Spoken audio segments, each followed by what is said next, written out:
क्या कभी आपने सोचा जो दुर्योधन इतना पाप किया उसे स्वर्ग का सिंहासन कैसे मिला? वो दुर्योधन जो पांडवों को हर समय हर पल छला, पांडवों को जो लाक्षागृह में माता कुंती के साथ जलाने की कोशिश की, स्वयंवर में छल से द्रौपदी को जीतने की कोशिश की, वहां भी नहीं जीत पाया। फिर उसने पांडवों को 13 वर्ष का वनवास दिया, द्रौपदी का वस्त्रहीन किया। खांडव प्रस्थ को जब पांडवों ने इंद्रप्रस्थ में बदल दिया तो उसे भी पासे के चौसर में उसने छल से जीत लिया और पांडवों को दर दर भटकने के लिए छोड़ दिया। कर्ण, गुरु द्रोण, पितामह भीष्म, इन सबको उसने अपने तलवारों की तरह इस्तेमाल किया। हर किसी को मौत के मुंह में ढकेलता चला गया अपने स्वार्थ के लिए। उस दुर्योधन को स्वर्ग का सिंहासन कैसे मिला?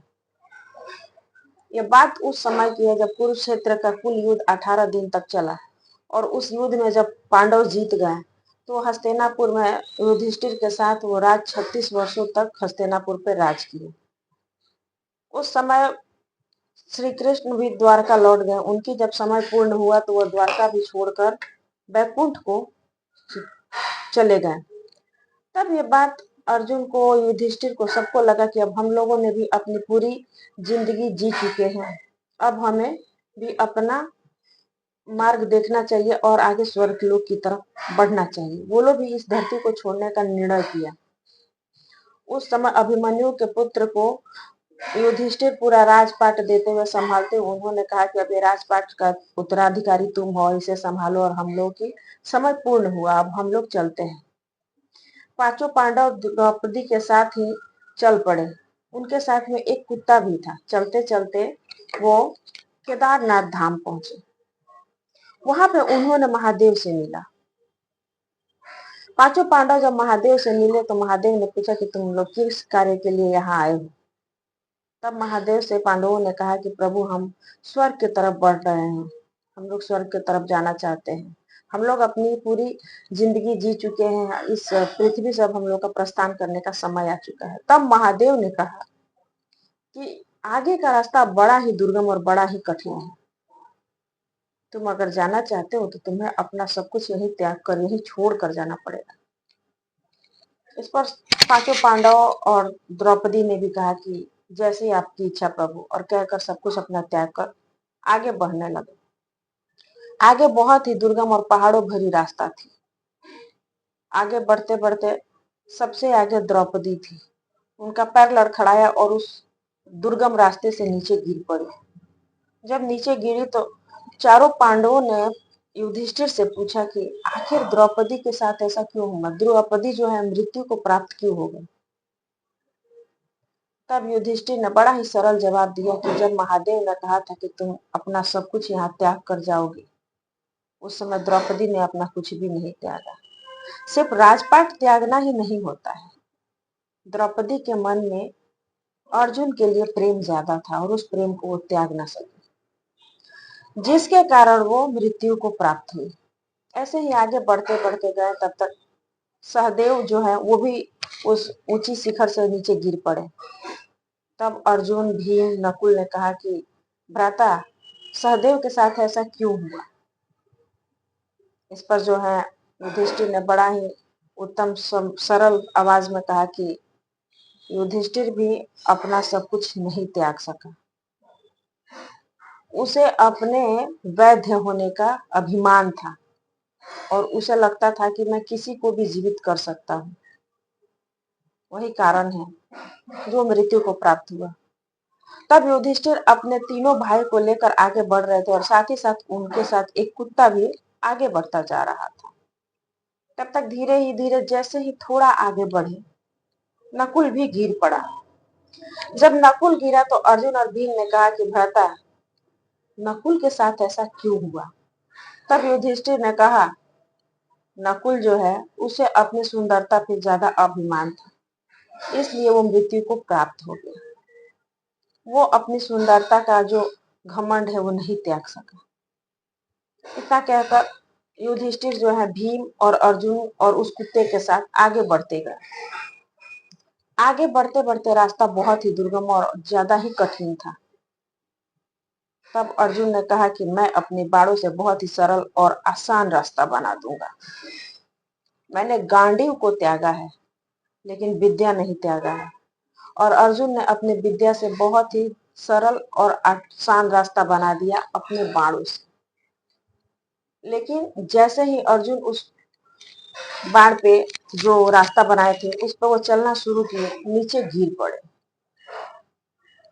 जब अर्जुन नीचे गिरे तब तक युधिष्ठिर और भीम और उनके साथ वो कुत्ता आगे बढ़ चुके थे। पीछे पलट के देखे तो अर्जुन नीचे गिर चुका था। फिर भीम ने युधिष्ठिर से पूछा कि भ्राता, अर्जुन के साथ ऐसा क्यों हुआ? तब भीम ने कहा कि इसने भी तो अपनी विद्या नहीं त्यागा। इसे भी इस बात का घमंड था कि जो ये युद्ध हुआ कुरुक्षेत्र में, इस युद्ध को हम लोगों ने जो जीता है अर्जुन के कारण जीता है, और इस बात का अभिमान था अर्जुन को, और यही अहंकार उसे ले डूबा। और जो है युधिष्ठिर भीम के साथ आगे बढ़ते गए। आगे बढ़ते ही बहुत ही दलदल भरी कीचड़ भरी रास्ता था।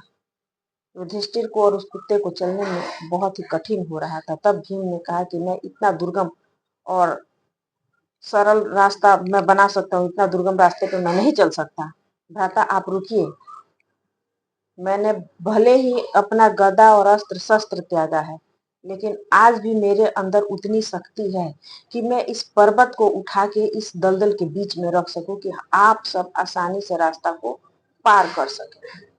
भीम ने एक पत्थर उठाया और उस दलदल के बीचों बीच रख दिया।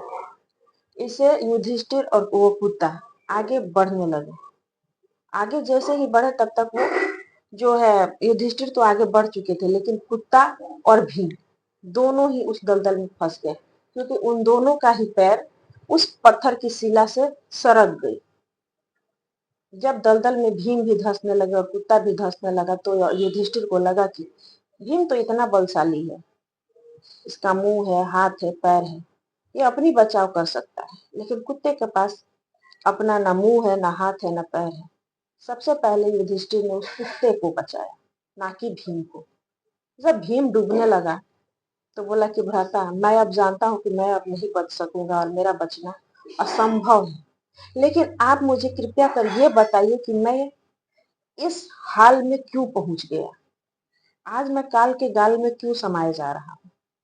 उस पर युधिष्ठिर ने कहा कि तुमने भी तो बड़ा ही बेरहमी से युद्ध में लड़ाई किया, तुमने गुस्से में उस सेनाओं को मारा जिसका कोई दोष नहीं था, तुमने उससे भी क्षति पहुंचाई जिसका कोई कसूर नहीं था, और तुम्हारा ये घमंड आज भी नहीं त्याग पाया। महादेव ने जब कहा था कि आप सब अपना सब कुछ यही त्याग कर जाओगे, तो तुमने भी तो अपना बल नहीं त्यागा, जिसके कारण तुम आज काल के गाल में समा गए। इतना कहकर भीम जो है वो दलदल में डूब गए और युधिष्ठिर उस कुत्ते को लेकर आगे बढ़ते गए। आपको पता है युधिष्ठिर जो इस कुत्ते को लेकर आगे बढ़ रहे थे, वो कुत्ता कौन था? यमराज थे, और उन्हीं के पुत्र थे धर्मराज युधिष्ठिर। यमराज ने कहा कि तुमने अपनी सारी बाधाओं को पार कर लिया है, चलो मैं तुम्हें स्वर्ग की तरफ ले चलता हूँ। स्वर्ग की तरफ जैसे ही युधिष्ठिर ने अपना पहला कदम बढ़ाया, उन्होंने देखा कि उनके भाइयों पे अत्याचार हो रहा है। जिस तरह भीम ने सेनाओं पे टूट पड़ा था, सबका पैर तोड़ रहे थे, मार रहे थे, सीना चीर रहे थे, ठीक उसी प्रकार भीम को मारा जा रहा था, पीटा जा रहा था।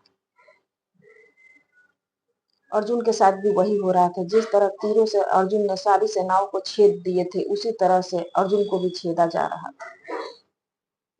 द्रौपदी जो उन लोगों का उपहास उड़ाई थी, धृतराष्ट्र का उपहास उठाए थे कि नेत्रहीन है, द्रौपदी के भी आंखों में तीर और भाले घोंपे जा रहे थे। नकुल सहदेव इन सबको सजा मिल रहा था, और ये सब कुछ युधिष्ठिर जब देख रहे थे तो उनकी आंखों पे विश्वास नहीं हो रहा था और वो रो पड़े। तब जो है उनको कहा गया कि चलिए आपको स्वर्ग की तरफ लेके चलते हैं, आप स्वर्ग के सिंहासन पर बैठिए।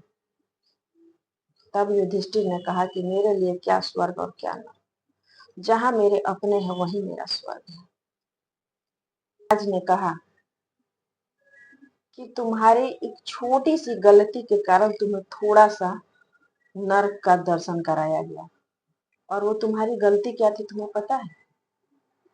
तुमने गुरु द्रोण को गलती से झूठ बोला था, जानबूझ के झूठ बोला था, गलती से झूठ नहीं बोला था, जानबूझकर झूठ बोला था। तुमने गुरु द्रोण को जानबूझकर झूठ बोला था कि अश्वत्थामा मारा गया, और उसी झूठ के कारण तुम्हें ये नरक का झलक दिखाना पड़ा। और उसके बाद जो है यमराज जो है वो सब कुछ ठीक कर दिए और दिखाया कि ये सिर्फ तुम्हारे आंखों का भ्रम था, पर्दा था, तुम्हें थोड़ा सा झलक दिखाया, चलो तुम्हें स्वर्ग के तरफ लेके जाते हैं। जब स्वर्ग के तरफ गए तो देखे कि दुर्योधन को भी स्वर्ग का सिंहासन मिला है, दुर्योधन स्वर्ग में बैठा हुआ है। तब उन्होंने पूछा कि प्रभु मेरे को ये समझ में नहीं आ रहा है कि मैं थोड़ा सा गलती किया तो मुझे नरक का दर्शन कराया गया, फिर इस दुर्योधन को स्वर्ग कैसे मिला जो दुर्योधन इतना पाप किया? हर किसी को काल के गाल में इसने भेज दिया, कौरवों का नाश करा दिया, सिर्फ इस दुर्योधन को राज सिंहासन कैसे मिल सकता है? मैं ये समझ नहीं पा रहा हूँ, कृपया कर आप मुझे समझाएं।